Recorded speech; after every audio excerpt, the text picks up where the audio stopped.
ছেলেরা দেখা যাচ্ছে অনেক বেশি ট্রলিং করছে আমাদের নিয়ে যে আমরা পারবো কি পারবো না।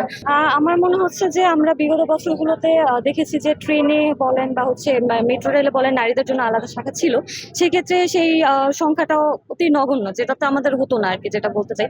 যার জন্য আমাদের না চাইতেও বাসে উঠতে হতো এবং বাসে সেইভাবে আমাদের আসন দেখা যায় যে মহিলাদের জন্য যে নির্ধারিত 5টি আসন থাকার কথা সেখানেও দেখা যেত যে ছেলেরা বসা থাকতো এবং আমাদের দেখে যারা মানে সিটটা আমাদের দিয়েও দিত না। সেক্ষেত্রে আসলে আমার মনে হয় যে এই জিনিসটা কন্ট্রোল করতে না পেরেই আমাদের মোটামুটি যে আমাদের নারীদের জন্য আলাদা একটা বাস সার্ভিসই চালু করা।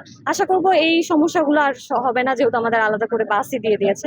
আর যেই সব হ্যারাসমেন্ট গুলোর শিকার হতে হচ্ছিল সেগুলো আর হবে না ইনশাল্লাহ। তো আসলে আমরা সবাই অনেক বেশি এক্সাইটেড, যেহেতু এটা নতুন একটা উদ্যোগ নেওয়া হয়েছে। আর আমরা হচ্ছে নারী হিসেবে নারীদের সাপোর্ট করব, আমরাই করব, আসলে আর কি করবে। যেহেতু অনেক বেশি ছেলেরা দেখা যাচ্ছে অনেক বেশি ট্রলিং করছে আমাদের নিয়ে যে আমরা পারবো কি পারবো না।